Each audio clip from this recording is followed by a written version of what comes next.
किसी ने एक बहुत ही अच्छी लाइन कही है, जिंदगी की आधी शिकायतें तो यूं ही दूर हो जाएं अगर लोग एक दूसरे के बारे में बोलने की बजाय एक दूसरे से बोलना सीख जाएं। जो ये समझता है कि वो सब कुछ जानता है तो वो तो बेवकूफ है ही, लेकिन उससे भी बड़ा बेवकूफ वो है जो उससे बहस करता है। जिंदगी के किसी भी पड़ाव को पार करने के लिए बेहतर क्वालिफिकेशन से ज्यादा बेहतर कम्युनिकेशन की आवश्यकता होती है। शब्दों से तुम अपनी इज्जत खो सकते हो और उन्हीं शब्दों से तुम पूरी दुनिया जीत सकते हो। भगवान ने मुंह सभी को दिया है, बोलना सभी को आता है, लेकिन लोग सुनना उसी को पसंद करते हैं जिसकी बातें बेजोड़ और दमदार होती हैं, जिनकी बातों में लॉजिक दिखता है, या यूं कहे तो जिनके बात करने के तरीके पर दुनिया फिदा होती है। ये एक ऐसी खूबी है जो आप में होनी ही चाहिए, क्योंकि शब्द एक ऐसा हथियार है जिसके इस्तेमाल से आप सामने वाले को झुका भी सकते हैं और खुद को उसकी नजरों में गिरा भी सकते हैं। श्री बाला साहेब ठाकरे जी के शब्दों में इतना दम हुआ करता था कि उनके भाषण को सुनने के लिए लाखों लोगों की भीड़ ट्रैफिक जाम कर देती थी। जब वो अपने शब्दों को, अपनी भावनाओं को बयान करना शुरू करते थे तब लोगों के होश उड़ जाते थे। लोग उनके भाषण और उनके संवाद यानी कि कम्युनिकेशन के तरीके से इतना प्रभावित हो चुके थे कि हर बार महाराष्ट्र में उनकी ही सरकार बनती थी। वेल, आप सोच रहे होंगे कि क्या सिर्फ मीठा बोलना ही इफेक्टिव कम्युनिकेशन को बढ़ावा देता है? बात यहाँ मीठा और अच्छा बोलने की नहीं है, बल्कि बात है बोले हुए शब्दों के ताकत की और उससे निकले हुए नतीजों की।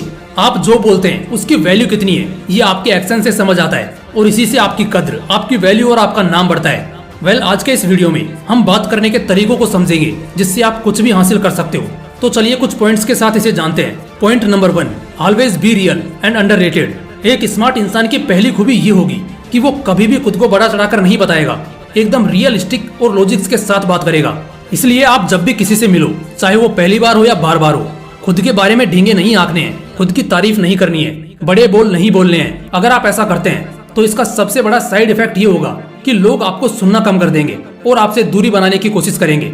वो यही सोचेंगे कि ये बंदा जब भी मिलता है सिर्फ पकाता रहता है। दोस्तों, हर इंसान के अंदर इच्छा होती है दूसरों से ज्यादा खुद के बारे में बात करने की, और बेशक ये इच्छा उस इंसान के अंदर भी होगी जिससे आप बात करेंगे या कर रहे हैं। तो अगर आप अपनी रिस्पेक्ट और वैल्यू को उसकी नजरों में गिरने नहीं देना चाहते तो कृपया करके अपने आप को कंट्रोल में रखें और खुद के बारे में कम से कम बोले। Point number 2, try not to give an instant reply. तुरंत जवाब देना यानी हाजिर जवाबी करना, ये आपको महंगा पड़ सकता है। एक स्मार्ट इंसान, एक चालाक इंसान इस बात को बहुत अच्छी तरह जानता है, समझता है कि सामने वाले के अंदर जितनी इच्छा या खुद के प्रति जितनी खुजली पैदा करेंगे वो बात करने को उतना ही उत्सुक होगा। लेकिन अगर आप उसकी इस इच्छा को तुरंत ही खत्म कर देंगे तो फिर उसे आपकी वैल्यू नहीं रहेगी। इसलिए सामने वाले के सवाल का थोड़ा सब्र से जवाब दें, इससे आपको सोचने का भी समय मिल जाएगा और सामने वाले के अंदर इस बात की जिज्ञासा भी बढ़ती रहेगी। अब आप ही सोचो, आप किस बंदे का कॉल उठाना ज्यादा प्रेफर करोगे, जो दिन में 10 बार कॉल करके एक ही बात बोलता है, या आपके 2 बार कॉल करने के बाद वो बंदा फोन उठाता है और 10 लॉजिकल चीजों पर बात करता है? ऑब्वियसली वो दूसरा वाला शख्स। इसलिए लोगों को इंस्टेंट रिप्लाई देने से बचो, चाहे आमने सामने की बातचीत हो या टेलीफोनिक माध्यम हो। Point number 3, make an fabulous connection.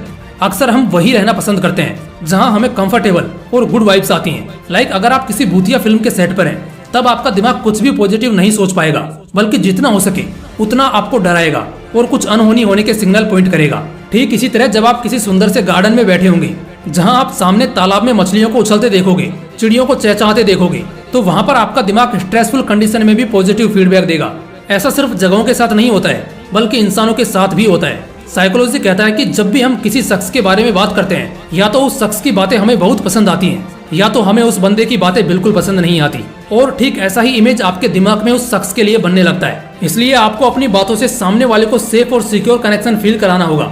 अपनी कन्वर्सेशन के बीच में आप कुछ भी ऐसी लाइंस बोल सकते हो जो सुनने में बड़ी अच्छी लगती हैं। ये चीजें आपके कम्युनिकेशन को बहुत बेटर और अट्रैक्टिव कर देंगी, जिससे हर कोई आपकी बात मानेगा भी और सुनेगा भी।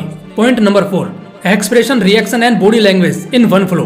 किसी भी अच्छे कम्युनिकेशन में एक्सप्रेशन, रिएक्शन और बॉडी लैंग्वेज, ये तीनों बहुत बड़ा रोल प्ले करते हैं और आपको बस इन तीनों पर ही ध्यान देना है। चलो एक एक करके बात करते हैं। देखो, बातों के साथ आपका एक्सप्रेशन मिलना चाहिए जिससे आपकी बातें फेक ना लगे।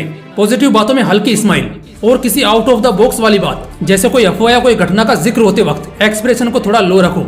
आपको अपना रिएक्शन कुछ इस तरह रखना है कि आप बहुत ही शांति से रिएक्ट करें। ओवर रिएक्ट या ओवर स्मार्ट बनने की कोशिश बिल्कुल भी ना करें, वरना ये आपकी इमेज गंदा कर देगा। बॉडी लैंग्वेज सिंपल, सॉफ्ट और चिल रखें। सीधे पोस्चर में रहे और कंफर्टेबल रहें। ज्यादा स्ट्रिक्ट या टाइट पोस्चर को मेंटेन नहीं करना है। इन तीनों को बस एक ही फ्लो में रखें। फिर देखना आपके बातों की दीवानगी कुछ इस तरह छाएगी कि हर किसी को आपसे बात करने की तलब लग जाएगी। Point number 5, skip outdated points and be on trend. पुरानी और बुरी बातों का जिक्र अपने एंड से ना करें और ना ही किसी बहस का पार्ट बने। भले ही उस समय आपको उनकी तरफ से एक अच्छा रेस्पॉन्स मिले, लेकिन आपके जाने के बाद आप उनकी नजरों में बहुत बुरे बन चुके होंगे। इट्स ऑल अबाउट दूसरे शख्स से किसी तीसरे की बुराई या पर्सनल बातें बोलना जिसका कोई फैक्ट ना हो, तथ्य ना हो। ये बोलना कि वो ऐसा है, ये ऐसा है, ये प्रूव कर देगा कि आप कैसे हो। दूसरा पॉइंट, ऐसी बातों को इग्नोर करें जो आउटडेटेड है या जिसमें सामने वाले का कोई भी इंटरेस्ट नहीं है, भले ही आपका उस बात में कितना भी इंटरेस्ट हो। एक चालाक इंसान यही नियम बनाकर चलता है कि वो आपको वो बातें बताता है जो आपको पसंद आती हैं और आप उसे गौर से सुनना और उसके बारे में ज्यादा बातें करना पसंद करते हैं। जस्ट लाइक मुझे पॉलिटिक्स का पी भी नहीं आता और कोई मुझसे आकर लोकसभा और राज्यसभा के नॉमिनेशंस के ऊपर डिस्कस करेगा तो ऑब्वियसली मैं उसे बिल्कुल भी सुनना पसंद नहीं करूंगा। ठीक इसी तरह सामने वाले के दिमाग को समझिए कि वो किन बातों में रुचि रखता है, उससे उसी ढंग से बात करिए। देखो, गलती नीम की नहीं है कि वो कड़वा है, खुद गर्जी जीभ की है कि उसे मीठा पसंद है। ठीक इसी तरह कई बार हम इंसान अच्छे होते हुए भी अपने किरदार को अच्छा मेंटेन नहीं कर पाते हैं, क्योंकि हम अक्सर कड़वी बातें करते हैं जो सामने वाले को पसंद नहीं है। इसलिए इस वीडियो के माध्यम से आप सभी अब तक समझ चुके होंगे कि अच्छा होने के साथ चालाक होना भी जरूरी है, क्योंकि चालाकी से बात करने का हुनर आपको जिंदगी में हमेशा काम आएगा। फिर मिलते हैं नेक्स्ट वीडियो में, तब तक के लिए बाय बाय।